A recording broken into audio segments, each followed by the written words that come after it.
35 साल तक इस मुर्दा घर की चौकीदारी करने के बाद चाचा रिटायर हुए, लेकिन उसके 3 साल बाद तक भी चाचा का कोई रिप्लेसमेंट नहीं मिला। बहुत मुश्किल के बाद एक लड़का मिला, नाम दिलीप, जो तैयार हुआ इस मुर्दा घर की चौकीदारी करने के लिए। जॉब हैंडओवर करते वक्त चाचा ने उससे कहा कि यहां जो दिखाई और सुनाई देता है वो सच नहीं है। अंदर से कई तरह की आवाजें सुनाई दे सकती है, पर तुम बस अपना काम करते जाना और इनकी तरफ ध्यान बिल्कुल मत देना।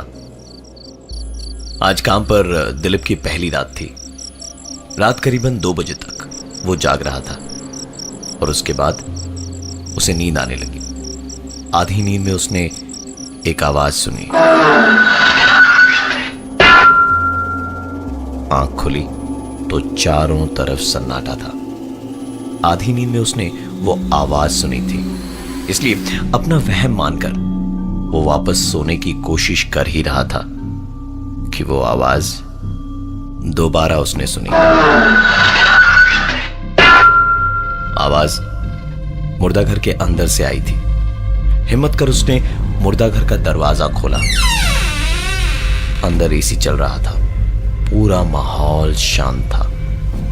दबे कदमों से वो अंदर की ओर बढ़ रहा था कि तभी उसकी नजर एक खुले ड्रॉर पर पड़ी। आगे बढ़कर देखा तो ड्रॉर में एक लाश पड़ी थी। पहले तो वो डर गया, लेकिन फिर उसे लगा कि मुर्दा घर में तो लाशें ही होंगी, सो इसमें घबराने की कोई बात नहीं। उसने ड्रॉर बंद किया और मुर्दे घर का दरवाजा बंद करके बाहर बैठा ही था कि उसके फोन पर एक आवाज हुई। देखा तो फोन में बैटरी नहीं के बराबर ही थी।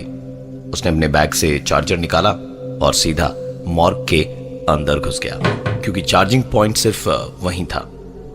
दिलीप अपने फोन को चार्ज पर लगाकर दरवाजे की तरफ आगे बढ़ ही रहा था कि चार्ज पर लगा उसका फोन अचानक से बज उठा। मुर्दा घर की शांति को तोड़ दिया। फोन उठाया तो दूसरी तरफ से आवाज आई, एक कंबल दे देना।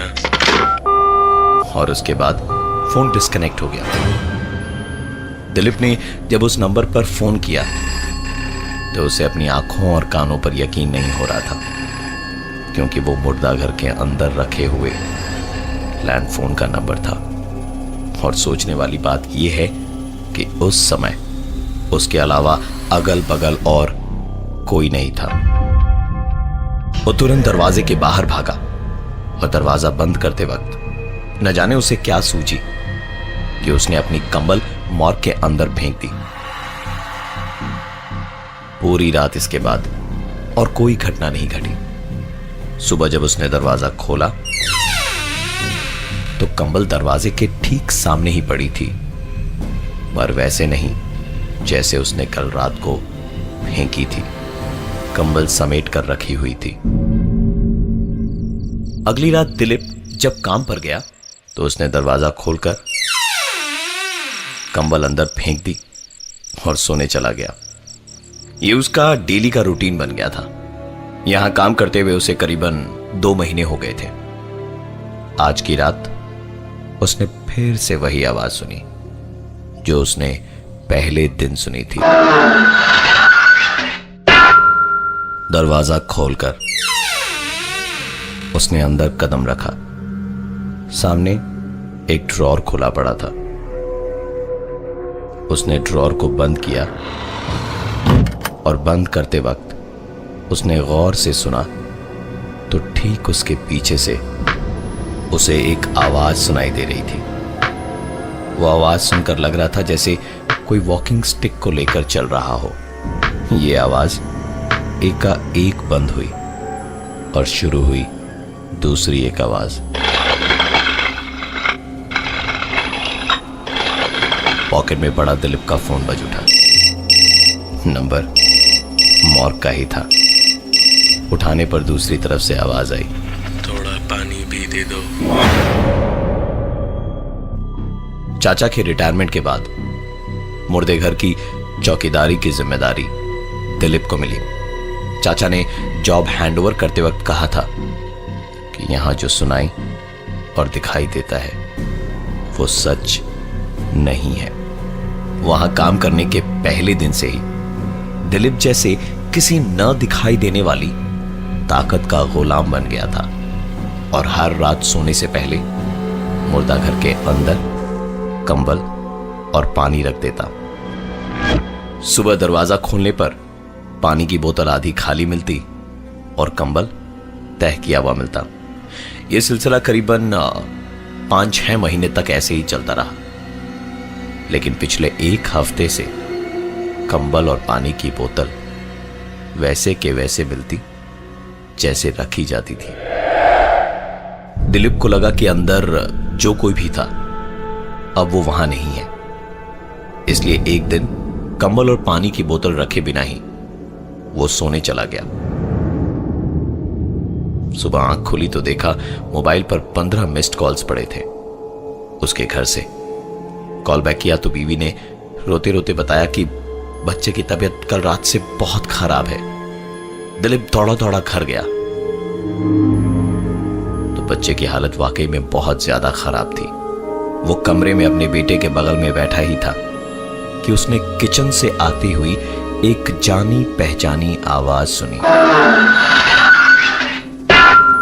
दौड़कर किचन में गया तो समझ में आया कि यह आवाज सिलेंडर से आई थी।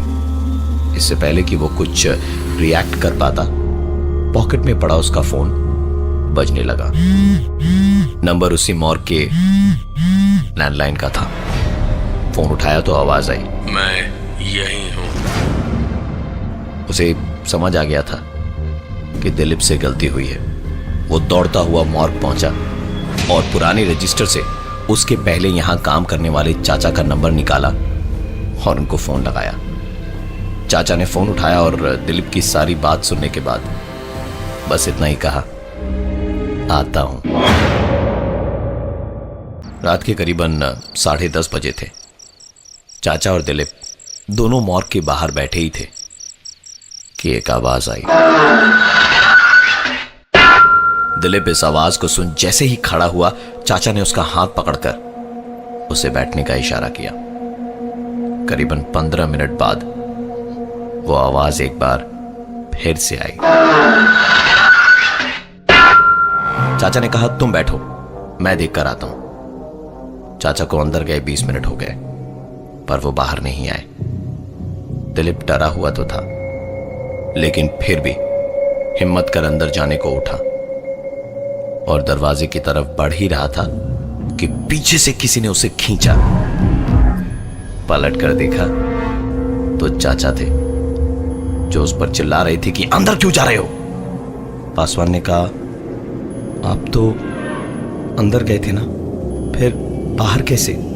सुनकर चाचा बोले, मैंने तुमसे कहा था ना कि यहां जो दिखाई और सुनाई देता है वो सच नहीं है। चुपचाप बैठो यहां मेरे साथ। चाचा और दिलीप बैठकर बातचीत कर ही रहे थे कि मॉर्ग के अंदर से एक आवाज आई।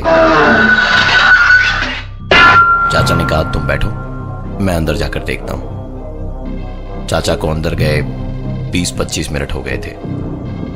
दिलीप से अब रहा नहीं गया। वो हिम्मत करके अंदर चला गया कि जो भी होगा देखा जाएगा। अंदर गया तो एक ड्रॉर खुला पड़ा था। पास जाकर देखा तो उसमें चाचा की ही लाश थी, कंबल ओढ़े हुए। चाचा की लाश को देखते हुए दिलीप को सिर्फ एक ही बात याद आ रही थी कि यहां जो भी दिखाई और सुनाई देता है वो सच नहीं है, वो सब झूठ है। जो भी दिखाई दे सुनाई दे सब झूठ है। जो भी दिखाई दे सुनाई दे सब झूठ है। जो भी दिखाई दे सुनाई दे सब झूठ है। जो भी दिखाई दे सुनाई दे सब झूठ, जो भी दिखाई दे सुनाई दे सब झूठ। जैसे जैसे दिलीप इस चीज पर यकीन कर रहा था कि जो भी उसे दिखाई दे रहा है वो सच नहीं है, वैसे वैसे वो लाश अपना रंग बदल रही थी। पीछे उसे एक आवाज सुनाई दे रही थी और सामने वो चाचा की नहीं, अपनी ही लाश को उस ड्रॉर में देख पा रहा था। और धीरे धीरे वो आवाज इतनी जोर पकड़ रही थी कि दिलीप उसे ठीक अपने कानों के पास सुन पा रहा था। दिलीप की लाश अगले दिन सुबह मॉर्ग में मिली। चाचा आज भी अपना रिप्लेसमेंट खोज रहे हैं।